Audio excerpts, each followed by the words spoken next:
काल ने कलयुग का समय परमात्मा से मांगा था कि कलयुग में आप कितने ही प्राणी मुक्त करा लेना। परमात्मा को पता था कबीर परमेश्वर जी को कि सतयुग त्रेता द्वापर में ये प्राणी दुखी नहीं होंगे, इनके पुण्य इनके साथ रहेंगे, ये मेरे विचारों को कतई नहीं मानेंगे। और कलयुग में काल ने चाल चली थी कि इनको नास्तिक कर दूं, ये भक्ति चाहे ही नहीं, कोई आवे तो उनका संदेश वाहक परमात्मा का तो ये सुना ही नहीं। जैसे पूरा चीन नास्तिक हो गया, पूरा रूस नास्तिक हो गया। काल का ये दाव था कि भारतवर्ष को भी नास्तिक कर दूं। इसके लिए इसने कौन से कदम उठाए? पहले तो बुद्ध धर्म की शुरुआत की। बुद्ध धर्म के ऊपर परमात्मा ने दया करी, आदि शंकराचार्य को भेजकर उस बुद्ध धर्म को बंद किया और अपना धर्म चला दिया। काल भगवान ने उसको भी गिरफ्त कर लिया। उसने श्री कृष्ण, श्री राम, श्री शंकर जी को सुप्रीम पावर बताकर हमारे ऊपर ये पूरी साधनाएं थोप दी और फिर साथ में ये तीर्थों और ये धामों की पूजाओं पर लगा दिए, बंदरों की पूजाओं पर। अब परमात्मा बड़े दयालु हैं, ये भी उनका एहसान है श्री आदि शंकराचार्य जी का कि उसने हमें नास्तिक होने से बचा दिया। यदि बौद्ध धर्म भारतवर्ष में फैल जाता तो चीन जैसी दशा आज हमारी होती, हम राम नाम बोल भी नहीं सकते थे। लेकिन बात वही की वही रही, आसमान से गिरे, खजूर पर अटक गए। लेकिन इतना अवश्य रहा कि हम धार्मिकता की तरफ अग्रसर रहे। अब काल ने फिर दूसरा दाव खेला नास्तिक बनाने का। ये जितना राधा स्वामी पंथ, जय गुरुदेव पंथ, विनोद वाला, राधा स्वामी पंथ, ताराचंद वाला, और ये सच्चा सौदा सिरसा और जगमाल वाली वाला रियाड़क यहाँ पर निकट सी है, हिसार के पास है गंगुआ, और ये ठाकुर जी और ये कृपाल सिंह जी, ये सारे एक ही कुएं का जल है। श्री शिवदयाल जी के विचारों से प्रभावित हैं, उसी के आधार से प्रचार करें। अब ये क्या करते हैं, जैसे अपने हिंदू धर्म के सबके घरों में एक जोत जला करती देसी घी की, ये तो आम देखा होगा आपने। तो इन्होंने राधा स्वामी, धन धन सतगुरु वाला ने, जय गुरुदेव वालों ने, ये ताराचंद वाला ने वह भी बंद करवा दी। इन्हों का ये जोत नहीं जलानी, हमने तो अंदर जोत जलाएंगे। बताओ, वो थोड़ा बहुत हवन यज्ञ का लाभ होना था, पुण्य बनना था, वो भी बंद करवा दिया। और इनका ज्ञान आपके पास है, वो कैसे वचन सुनाते हैं, सतनाम, वही सतनाम है, वही सतपुरुष, वही सार शब्द, वही सार नाम, वही सचखंड, वही सतलोक, वही राधा स्वामी। ये इनकी अकल देखो। इन ज्ञान तो सब सदग्रंथों से अलग कर दिया। इनकी एक और थ्योरी है। इनके महापुरुष कहते रहे हैं कि हमने वेदों और गीता को पढ़ने की आवश्यकता नहीं, हमारा ज्ञान तो इनसे आगे का है। जो थोड़ा बहुत गीता जी को नित्य पाठ करके ज्ञान यज्ञ का लाभ मिलना था, वो बंद करवा दिया। इन ग्रंथों से नफरत करवा दी। तो ये पक्के काल के दूत थे। अब कुछ वर्षों के अंदर आप देख लेना, अगर ये नहीं इस मार्ग पर लगे तो सब नास्तिक हो जाएंगे, चीन जैसी स्थिति हो जाएगी इन लोगों की। लेकिन अब परमात्मा दया करेंगे, सबको ये ज्ञान स्वीकार करना पड़ेगा, नहीं तो इस मनुष्य जीवन को नाश करके वो बहुत कष्ट उठाएंगे जो इस ज्ञान को स्वीकार नहीं करेंगे। दास कोई उनकी बुराई में नहीं बोल रहा, इस दास को ये पता चल गया कि ये सभी हम एक पिता की संतान हैं। और यहाँ का जो काल भगवान है वो नहीं चाहता कि इनको यथार्थ ज्ञान हो। सदग्रंथ हमारे पास है और गुरु हमने बना रखे। हमारे हिंदू धर्म के गुरु हमें नहीं बता पाए सदग्रंथों में क्या प्रमाण है, इसके विरुद्ध लोक वेद सुनाकर हमारा बट्ठा बैठा दिया इन्होंने। तो दास का उद्देश्य सभी पुण्यकर्मी प्राणियों से है, यही है कि आप जी सच्चाई को ग्रहण करें, पूरा अच्छी तरह जांच करें जो दास शब्द बोलता है, और फिर इस तत्व ज्ञान को ग्रहण करें और अपना कल्याण करवाएं।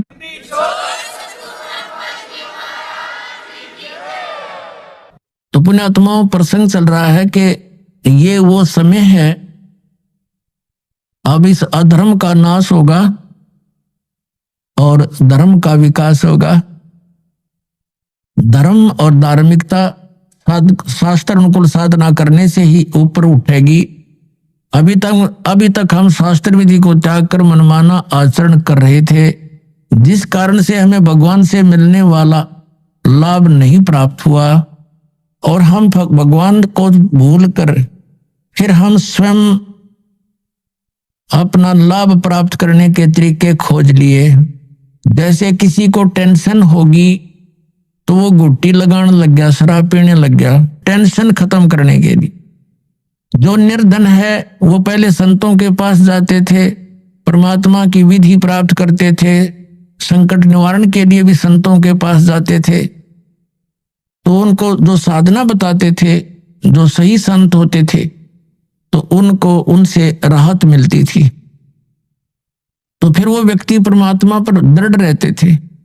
अब हम क्या करते हैं, जो संतों के पास जाते हैं वो हमें साधना विधि बताते हैं, उनके द्वारा बताई साधना विधि को हम खूब तसल्ली से करते हैं, लेकिन राहत कुछ मिलती नहीं, तो हम दूसरे के पास जाते हैं, वहां से भी इसी प्रकार उनके द्वारा बताई साधना को हम करते हैं, फिर कोई लाभ नहीं होता।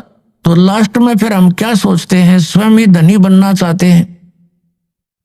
टेंशन भुलाने के लिए तो गुटी लाने लग के दूना पाप कर लिया इकट्ठा, और फिर धनी बनने के लिए रिश्वत, मिलावट, चोरी, ठगी, ये बकवास शुरू कर दी, तो ये दूने पाप के भागी बनेंगे हम।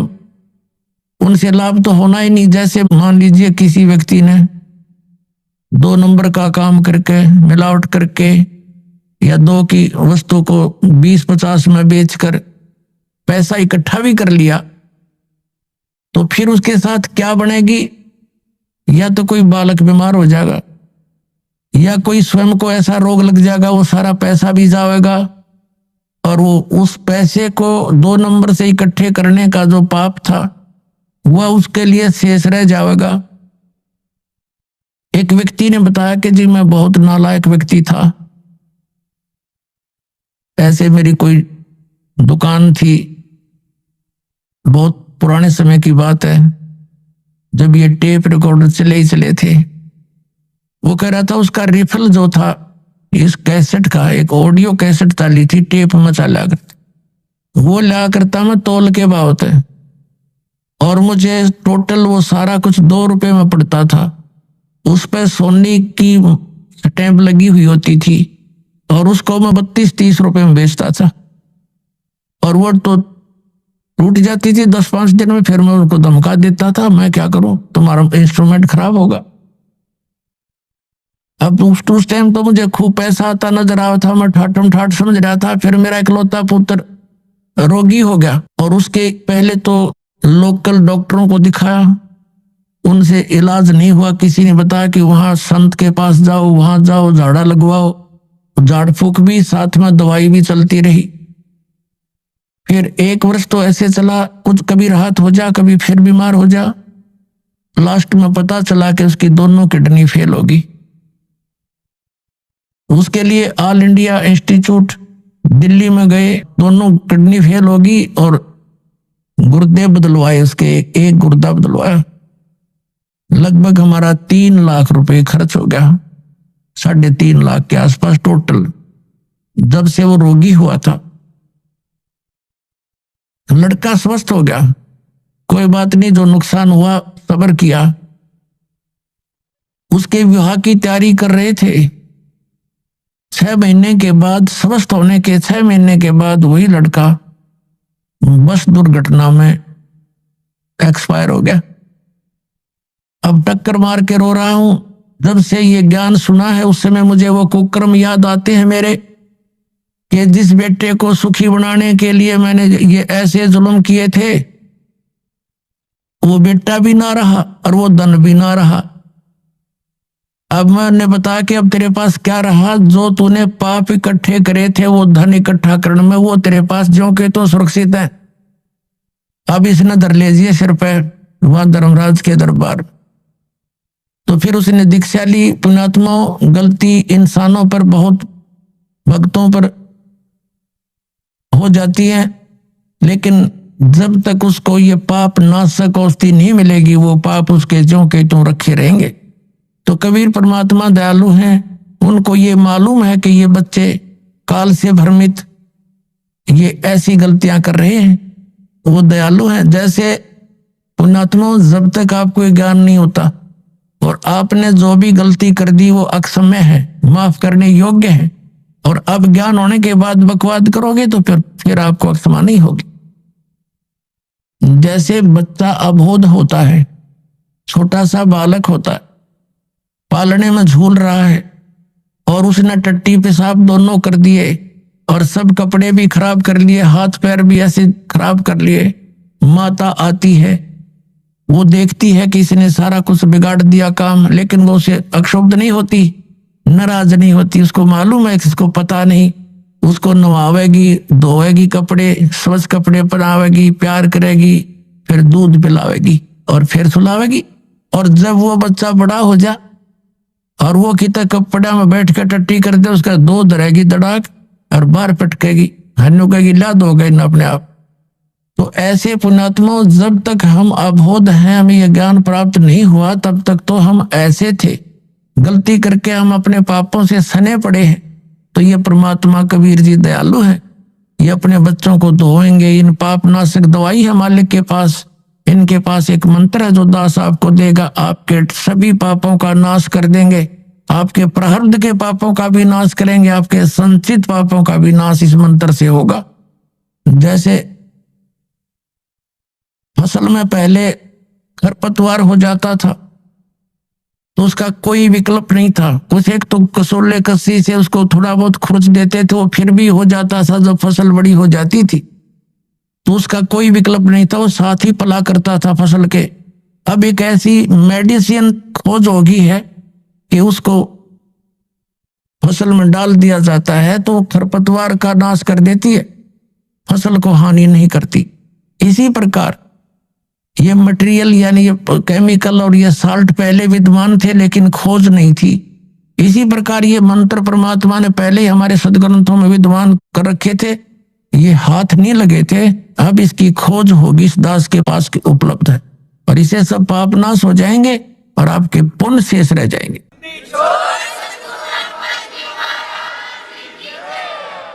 और हम तभी परमात्मा प्राप्त कर सकते हैं जब हम पाप रहित हो जाएंगे। और यहाँ का विधान है ब्रह्म परब्रह्म ब्रह्मा विष्णु महेश और अन्य देवताओं का जैसे कर्म करोगे वैसा ही फल मिलेगा। पाप आपके अलग लिखे जाते हैं, पुण्य अलग लिखे जाते, और दोनों को ही आपको फल मिलता है। दोनों का पुण्यों के लिए स्वर्ग महास्वर्ग, फिर यहाँ के छोटी मोटी सुविधा, राजा या अच्छी कोई पोस्ट, और नरक ये भी पैरेलल मिलेगा। कुत्ते गधे सुअर की योनि ये भी अवश्य भोगनी पड़ेंगी, लेकिन कबीर परमेश्वर की शरण में आने के बाद आपको अब ये पापों का दंड नहीं भोगना पड़ेगा। आपके प्रारब्ध के कर्मों का भी नाश होगा जो आपको हानिकारक होंगे। इसलिए तो भक्ति करते हैं, इसलिए परमात्मा की खोज करते हैं कि हमारे ऊपर कोई आपदा आवे तो परमात्मा हमारी रक्षा करे। और जब वो आपदा भी आ रही है तो फिर प्रोटेक्शन क्या हुआ उस साधना का जो हम करें। जैसे हमने कोई शेड या झोपड़ी मकान बना रखा है, उसका उद्देश्य क्या है कि गर्मी सर्दी वर्षा से हमारी रक्षा करे। और जिसने हमने बना रखी है झोपड़ी या मकान और वो सारा पानी भी अंदर ही आ रहा है और धूप का भी असर ऐसे पैदल है, तो वो कुछ भी प्रोटेक्शन नहीं है आपका। आप कितने नशे में पड़े हो और सोच रहे हो महल में बैठे हो, तो सारी आपदाएं आप पर आ रही हैं, तो साधनाएं आपकी वो सत्य नहीं है, शास्त्र अनुकूल नहीं है, इसलिए आपको कोई लाभ प्राप्त नहीं हो रहा है। तो उसकी प्राप्ति के लिए आपने परम संत की खोज करनी पड़ेगी। और इन्हीं मंत्रों और साधनाओं को जो दास देता है, अन्य कोई व्यक्ति देवेगा, उससे कोई लाभ आपको प्राप्त नहीं होगा, क्योंकि अनअधिकारी से कोई भी कार्य सफल नहीं होता। जैसे एक सिंपल सी बात है, आप जी पासपोर्ट बनवाते हैं विदेश जाने के लिए, यदि वो डुप्लीकेट बना दिया जाता है तो आप भी दोषी और बनाने वाला भी अपराधी, दोनों को सजा मिलेगी।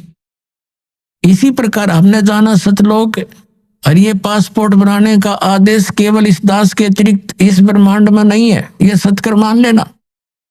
और इसके अतिरिक्त जो भी कोई नाम दान साधना दे रहा है वो शास्त्र विदिता का मनमाना आचरण है उनका। और वो डुप्लीकेट नाम दे रहे हैं, उनसे कोई लाभ आपको नहीं होना। और इन मंत्रों को भी यदि इस दास से कोई प्राप्त कर चुका है और वो दुष्ट आत्मा स्वयंभू संत बनकर उनको आगे दान कर भी रहा है तो डुप्लीकेट पासपोर्ट बना रहा है वो, उससे भी आपने बचना है। इसी करके ये काल हमारा भट्ठा बंटवाता है, ये पैरेलल खड़ा कर देता। काल के दूतों को भगवान आए थे, एक कबीर पंथ लाया था, उसके बाद काल ने 12 कबीर पंथ चला दिए, सबको भ्रमित कर डाला। परमात्मा कबीर जी वाली एक भी साधना उन पंथों में नहीं, नाम कबीर पंथ है। तो इससे आपने अब सतर्क रहना है। पीछे जो गलतियां हो चुकी हैं उनसे बचकर ही हम आगे सफल हो सकेंगे। वो उदाहरण भी आपको दिए जाते हैं। अपनात्मा हमारे सदग्रंथ हमारे साथ हैं, हमारे पास हैं। जैसे प्रसंग चल रहा था कि जो मंत्र आपको दिए जाते हैं ये यथार्थ जाप साधना है, सदग्रंथों में वर्णित है। और जो आपको दास साधना विधि और ज्ञान बताता है वो सूक्ष्म वेद से बताता है। तत्व ज्ञान रूपी 5वां वेद जो है, जो सच्चिदानंद घन ब्रह्म की वाणी में वर्णित है, उसके आधार से आपको ज्ञान देता है। तो उसके अंदर कंप्लीट ट्रीटमेंट है, यो पूरा कोर्स है। जैसे आप जी ने पवित्र हिंदू धर्म के धर्मी पुरुषों ने, भक्तों ने, बहनों ने पुराणों को खूब पढ़ा है, श्रीमद् भगवत गीता को भी पढ़ा है। श्रीमद् भगवत गीता में केवल एक मंत्र है, ओम, 8वें अध्याय के 13वें श्लोक में, वो ब्रह्म का मंत्र है। ओम इति एकाक्षरम ब्रह्म व्यवहारण माम अनुस्मरण ये प्रयाति तजन देहम स याति परमाम गतिम। उसका भावार्थ ये है कि गीता ज्ञान दाता ये ब्रह्म है, श्री कृष्ण जी में प्रवेश करके बोल रहा है। ये कह रहा है कि मुझ ब्रह्म का केवल एक ओम मंत्र है, नथिंग एल्स, ये एक अक्षर है। और इसका उच्चारण करके सिमरण करता हुआ जो शरीर त्याग कर जाता स याति परमाम गतिम, वो ओम से मिलने वाली जो परम गति उसको प्राप्त होता है। ओम से क्या होती है? ब्रह्मलोक प्राप्ति। ब्रह्मलोक में गए हुए प्राणी भी वापस आते हैं। 8वें अध्याय के 16वें श्लोक में गीता जी में ये भी स्पष्ट किया हुआ है। और गीता ज्ञानदाता स्वयं भी 2 अध्याय के 12वें श्लोक में, 4थे अध्याय के 5 और 9 श्लोक में और 10वें अध्याय के 2 श्लोक में कहता, अर्जुन तेरे और मेरे बहुत जन्म हो चुके, तू नहीं जानता मैं जानता। इसे सिद्ध है कि गीता ज्ञान दाता भी अविनाशी नहीं है, ये नाशवान है। तो इसके भगत भी नाशवान, जन्म मृत्यु समाप्त नहीं होगी।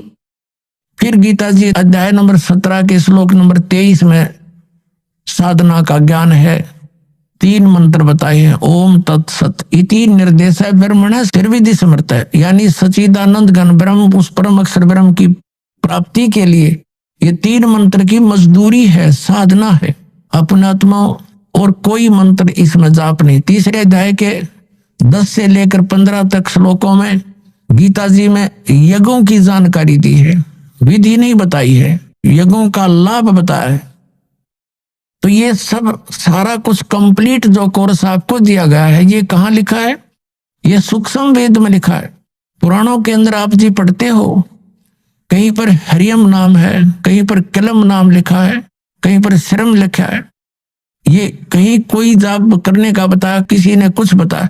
तो परमात्मा ने आकर के सतयुग के प्रथम चरण में ब्रह्मा जी आदि कईयों को मिले थे, वो महापुरुषों को मिलते हैं, उनका गुण है। तो उनको ये कंप्लीट प्रथम मंत्र देने की, बताने की चेष्टा की थी। तो उन्होंने उनको स्वीकार ना करके उसमें से अपने अपने स्वार्थवश मंत्र निकाल लिए और उनकी साधना शुरू कर दी। और ये ऐसे जो मंत्र हैं, स्ट्रॉन्ग मंत्र हैं, इनके जाप से शीघ्र ही लाभ प्राप्त हो जाता है। जैसे एक बार ये दास एक शहर में पाठ कर रहे थे, पर गांव गांव में, घर घर, नगर नगर में जाते थे हम श्रद्धालुओं के। 3 दिन पाठ करते थे, सत्संग सुनाते थे, सब परिवार को बिठाकर समझाया करते थे। तो उनका एक पड़ोसी था, उसको बुला लिया, कहा जो आप भी सत्संग सुन लो, ज्ञान सुनो। सत्संग सुनने के बाद वो पास में आकर बैठ गया। 5-7 भगत थे। वो कहने लगा, जी मुझे तो वो मंत्र दे दे जिसमें नरी माया माया इकट्ठी हो है, और नहीं चाहिए मैंने कोई भी, मोक्ष मास की मुझे जरूरत नहीं। तो ये इस टाइप के व्यक्ति हैं, वो उन्होंने ऐसा ही कर लिया। पहले जैसे एक मंत्र सिलेक्ट कर लिया, किलम, इसकी साधना करी, इसी सिद्धियां आ गई, तो सिद्धि एक हल्दी की गांठ प्राप्त करके पंसारी बन गए, कर लिया नाश अपना भी। फिर किसी ने दूसरा मंत्र शुरू कर दिया, श्रम श्रम करेंगे, तो उससे ये दुर्गा का मंत्र है, इससे शक्ति माया की सिद्धि हो जाती है, छोटा मोटा कार्य सिद्ध हो गया, फिर चौड़ चपट। तो ऐसे यू काम बिगाड़ रखा था। अब ये कंप्लीट कोर्स आपको दिया गया है, इसको ऐसे ही करना पड़ेगा, क्योंकि यदि हम एक सूट खाएंगे, सौंठ, तो वो सौंठ का ही गुण देगी, और उसको अन्य औषधियों के साथ मिलाकर प्रयोग किया जाएगा तो उसका गुण बदल जाता है। ठीक इसी प्रकार हम इस विधि को प्रयोग करेंगे, इस प्रकार से हम साधना करेंगे तो उसका फल होगा। जैसे आज प्रसंग चला था कि प्रथम मंत्र भी आपको दिए जाते हैं, और सतनाम के अंदर भी उन्हीं मंत्रों का कुछ समावेश है। तो कुछ भोली आत्मा ये भ्रमित हो जाते हैं कि बताओ वो नाम भी उधर भी वही है, उलट पुलट करके यहाँ दे रखे हैं। इनमें बहुत अंतर होता है। जैसे एक आयुर्वेद में लिखा है कि शहद और घी को यदि समान मात्रा में मिला दिया जाए तो विष बन जाता है, और उसको विषम मात्रा में बनाया जाए तो वो अमृत बन जाता है। जैसे 2 चम्मच शहद और 1 चम्मच घी डाल दिया तो अमृत बन गया, और दोनों 1-1 चम्मच मिलाकर खा लिया तो विष का काम करता है। तो इसी प्रकार वेद को पता होता है कौन सी औषधि किस प्रकार मिलाने से ये गुण युक्त होती है। तो ये दास इस अध्यात्म मार्ग का वेद है। आप एक सिंपल समझो विद्यार्थी हो, आप जन्म मरण रोग के रोगी हो, ये दास वो वेद है जिसको कंप्लीट कोर्स याद है इस जन्म मृत्यु के रोग के नाश करने का। और आज तक या तो भगवान को ज्ञान था, या परमात्मा जिन महापुरुषों को मिले वो कौन कौन है, आदरणीय धर्मदास साहिब जी, आदरणीय नानक साहिब जी, आदरणीय मुलुकदास साहिब जी, आदरणीय दादू साहिब जी, आदरणीय गरीबदास साहिब जी, गांव छुड़ानी, जिला जर्जर, हरियाणा वाले, आदरणीय गीसा दास साहिब जी, गांव खेकड़ा, जिला मेरठ, उत्तर प्रदेश वाले। इन महापुरुषों की तो दास को जानकारी है कि इनको मालिक आकर मिले हैं, इनसे संपर्क साधा है, और इनको वही ज्ञान दिया जो दास को दे रखा है। लेकिन इनको एक प्रार्थना की थी भगवान ने कि तुम इन मंत्रों का जाप कीजिए, लेकिन आगे जो सतनाम और सारनाम है ये अभी सार्वजनिक नहीं करना। लेकिन वो महात्मा प्रथम मंत्र का जाप देते थे, लेकिन बीच बीच के 5 नाम ही देते थे, जो आपको 7 मंत्र अब बनाकर दिए जाते हैं। इसलिए गुरु ग्रंथ साहिब में 5 मंत्रों का और 5 धुनात्मक शब्दों का जो जिक्र है वो इन्हीं कमलों के अंदर, सभी भगवानों के इनमें कमलों में ये धुन हो रही है। जैसे आप देखोगे राष्ट्रपति भवन में भी एक धुन चलती रहती है, और गवर्नर भवन में भी एक धुन चलती रहती है, कंटिन्यू चलती रहती है। अब तो ऑटोमेटिकली इंस्ट्रूमेंट बन गए। पहले विशेष ड्यूटी लगाई जाती थी नौकरों की, वो उनके वहां एक विशेष प्रकार की राष्ट्रीय धुन का हमेशा चालू रखते थे। तो इस प्रकार इन सभी भगवानों के इन कमलों में स्थानों पर जहां जहां ये इनके लोग है वहां ये धुनें हो रही है, और उनका फिर हम सुन रहा है इस टेलीविजन में, हमारे शरीर में। जैसे कोई भी कार्यक्रम कहीं हो रहा है तो टेलीविजन पर हम यहाँ देख रहे हैं, लेकिन वो टेलीविजन में नहीं है, वहां तो हम देख रहे सुन रहे हैं, वो वास्तव में कहीं और होता है। तो ऐसे ये मंत्र है। तो पुण्यात्माओं, जो दास आपको मंत्र देता है, जो ज्ञान देता है, ये बिल्कुल फाइनल समझ लेना। और उपदेश प्राप्त होने के बाद केवल आप दास जो आदेश आपको दे उसका पालन करना है, उसमें अग्रम मग्रम नहीं करनी, नहीं तो फिर आप भक्तिहीन हो जाओगे। तो कहने का भाव यह कि आज का जो सत्संग चल रहा है किस उद्देश्य से है कि ये वो समय है जो हमें मोक्ष प्राप्त कराएगा। परमात्मा ने कहा था 600 वर्ष पहले जब मालिक कबीर परमेश्वर जी आए थे कि जब पिछली पीढ़ी आवेगी धर्मदास जी कि तब तक तू इस मंत्रों को छुपा के रखना, इस मूल ज्ञान को भी डिक्लेयर मत करना तुम, नहीं तो इन काल के भेजे हुए दूतों के ये मंत्र और ये नाम ज्ञान सब हाथ लग गया तो वो भी यही प्रचार करते पाओ। जैसे राधा स्वामी पंथ है, डेरा सच्चा सौदा सिरसार, ये जगमालवाड़ी, ये कृपाल सिंह ठाकुर सिंह, और ये ब्यास वाला डेरा जय गुरुदेव, और ये भिवानी वाला दनौद वाला जो ताराचंद वाला, ये सारे श्रद्धालु बेचारे चले तो थे भगवान पाने के लिए, लेकिन ये शिवजाल का फंस गए। उसने कख पता नहीं था, पांचों नाम काल के जाप करे और करवाए और भूत बन गया। और काल प्रेरणा से भोली भाली श्रद्धालु सारे ब्लाइंड फेथ करके, क्योंकि श्रद्धालु का स्वाभाविक गुण होता है वो अपने गुरुदेव पर ब्लाइंड फेथ करता है, और इसी से सफलता मिलनी थी, लेकिन उसका दुरुपयोग हो गया। किक्कर के पौधे को आम का पौधा जान कर बो लिया और उसकी सिंचाई कर रहे हैं आम प्राप्ति का उद्देश्य रखकर। ये इनकी महाभूल है। पांचों नाम काल के मोक्ष की प्रतीक्षा, देख कैसी भूल लगी है इनके। तो पुण्यात्माओं, दास का प्रयत्न ये ना समझना कि मैंने आपसे कुछ धन संग्रहित करना है ना। दास 2 रोटी खा रहा था, नौकरी थी सरकारी, जेई की पोस्ट पर विराजमान था, 2 रोटी का गुजारा बहुत ठीक चल रहा था। लेकिन जब से दास को ये पता चला, जब तक नाम देने का आदेश नहीं था तब भी दास घर घर जा जाकर समझाया करता था, गुरुजी से ला करके नाम दिलाया करता था।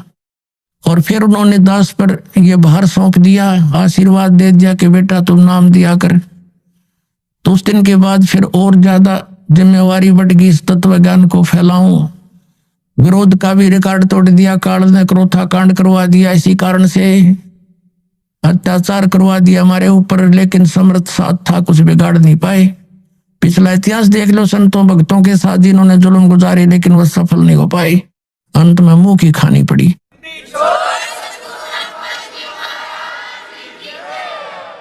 और यही दशा अब इनकी हो रही है। तो पुण्यात्मा, परमात्मा का एक विधान है, क्योंकि परमात्मा कबीर जी जब आए थे उनके साथ भी बहुत कैर तोड़े थे, नकली गुरुओं ने जुल्म करवाए थे। उबलते हुए सरसों के तेल के कढ़ाई में बैठा दिया भगवान को, लेकिन कुछ बिगाड़ नहीं पाए। घेरे कुएं में डालकर ऊपर से कंकर पत्थरों से भर दिया, परमात्मा बाहर बैठे पाए।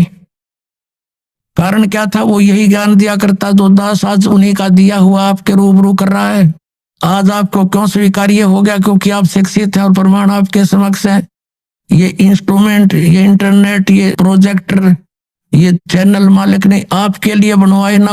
जीव सत्र की सोच नहीं है ये इस तरह के इंस्ट्रूमेंट बना ले। ये पहले ना बनाए, आज तो 100 साल पहले कहाँ थे ये? हैं? वही मनुष्य थे। हरिन तो अच्छे बुद्धिमान और बहुत अच्छे नेक आत्मा थी। अब परमात्मा ने यह बुद्धि दी है ताकि मेरे बच्चे घर बैठे देख सके प्रमाणों को, और पहले शिक्षित किया आपको कि इन भ्रमित करने वाले काल के दूतों से तुम स्वयं सतर्क होकर के देखो इन सदग्रंथों को, ये क्या बता रहे हैं। इन्हीं की साक्षी लेकर के ये आपको इसके विपरीत ज्ञान दे रहे हैं। तो आज इसलिए हम सफल हुए कि आप शिक्षित हैं और साथ में भगवान का पंजा दास के साथ है। तो और उसके बिना ये कदम भी नहीं चल सकते हम इसे घोर कलयुग में। और आज हम कितने सफल हो रहे हैं? क्योंकि हमारा ज्ञान सच्चा है, हमारा भगवान सच्चा है, और हम सत्य के ऊपर संघर्ष कर रहे हैं।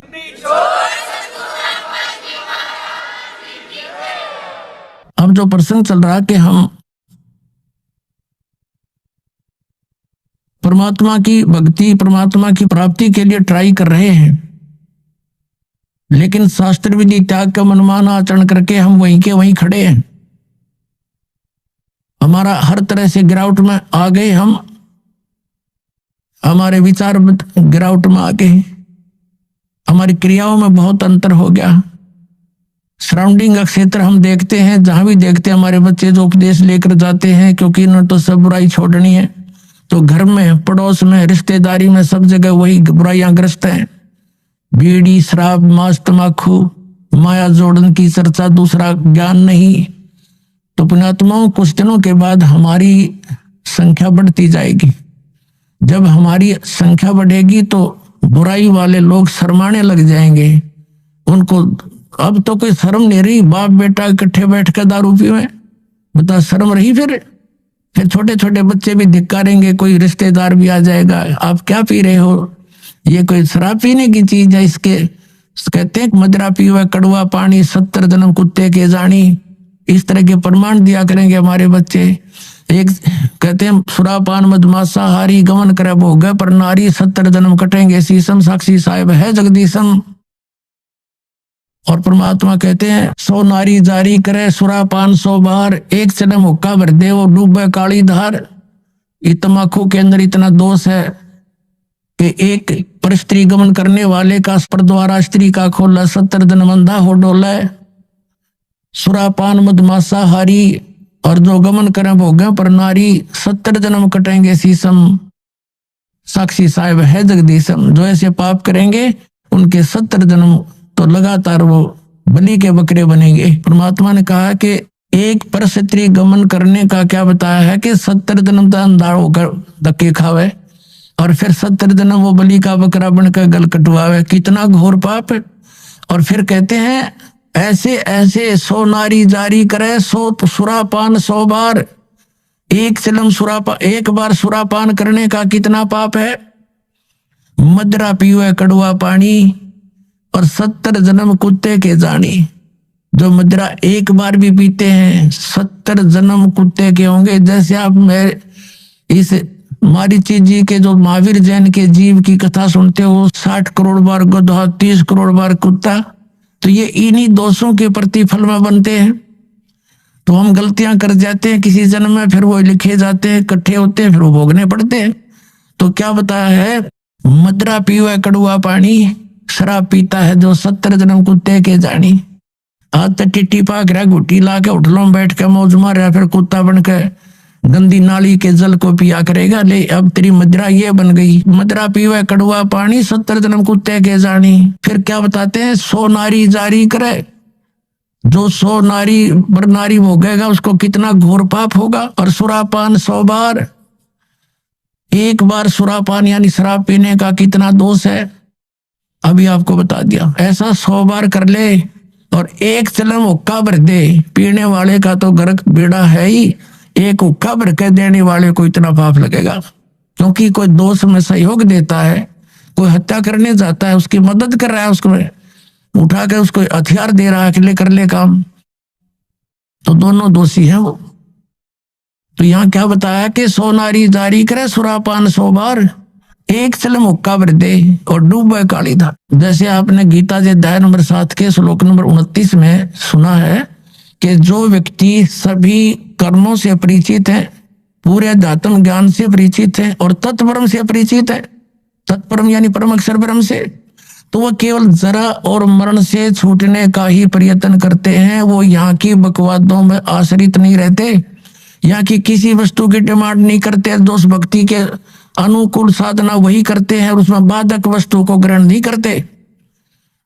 तो ये हमारे बच्चे इन पूरे अध्यात्म ज्ञान से और इस सभी पूरे कर्मों से परिचित हो जाएंगे, तो फिर वो आम व्यक्ति को जो भी उनके संपर्क में आएगा उनके गुणों से परिचित कराएंगे कि ये मत करो आप, ये पाप लगता है।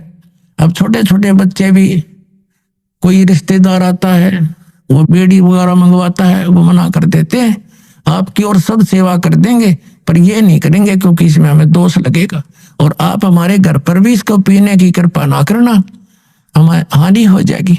तो वो अपने आप शर्मिंदे होंगे। एक भक्त बता रहा था कि ऐसे हमारे घर पर हमारा एक बहनोई आ गया, उसने हमारे लड़कों पर, लड़के थे घर पे, और वो लगा निकाल के बीड़ी पीने, उनसे उन्होंने कहा जी आप फूफा जी बीड़ी ना पियो हमारे घर पे।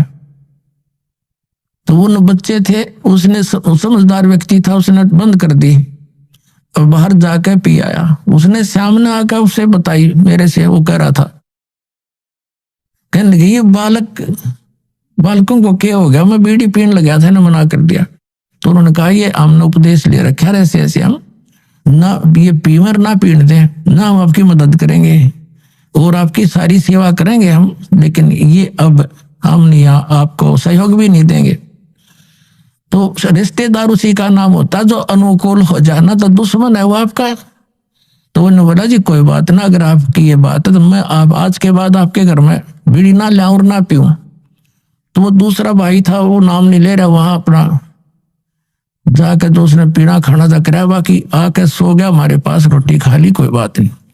फिर वो गया हुआ था किसी कारण से कहीं पर, वो ही कहीं दूसरी रिश्तेदारी में, वो कह रहे थे कि हम ऐसे ऐसे वहां जाएंगे, तो भी चलेगा कि? तो वो खुद कह रहा था हमारा बहनोई कि वहां जाओ तो भाई अपना बीड़ी माचिस बाहर धर दियो, यानी खुशी के उसने कोई उल्हाना नहीं दिया, बल्कि उनको आगाह किया कि वहां लेके मत जाना, उड़ा नहीं बढ़न देंगे तुमने बीड़ी माचिस समेत। तो वो रिश्तेदार भी अच्छे थे, बोला बहुत अच्छी बात है, हम ठीक है, उनके नियम को क्यों भंग करेंगे। तो धीरे धीरे उस रिश्तेदार ने भी उपदेश ले लिया, जब देखा कि बालक भी इतना ज्ञान रखते हैं, बुराई से दूर रहना चाहते हैं, और हम बुराई कर रहे हैं तो हमारे बालक भी ग्रहण करेंगे। तो उस बुद्धिमान व्यक्ति ने भी उपदेश ले लिया, अपने बच्चों को इस मार्ग पर लगा दिया। तो ऐसे ये बुराई अब कम होगी। और पहले हम क्या करते थे, जब हम छोटे छोटे थे, हमारी बहनों के बटेऊ आते थे बहनोई, तो हमारी स्पेशल सेवा लगाई जाती थी कि इनकी चलम ठंडी नहीं होनी चाहिए, ना तो बेइज्जती हो जाएगी, यानी इनका हुक्का इतना प्यारा है, ये कंध्याड़ बैठे रहियो स्पेशल। बताओ, एक तो उनको दूना नरक में ठोक्या करते, अरे हम उनने कहा हाथ जोड़ कर ना जी, ना पीवा ना पीने जाड़े, तो उनको भी विवश होना पड़ेगा सोचने से बुराई को छोड़ने के लिए। तम्बाकू शराब ये कोई खाने पीने की वस्तु है, बकवास लपेट ली चौगर देकर अपन आत्मा। इस प्रकार अब ये पूरे विश्व में एक अच्छी लहर दौड़ेगी, विकार रहित होंगे, और जो माया जोड़न की दौड़ लाग रही पुण्यात्माओं या कति खत्म होएगी ज्ञान के आधार से।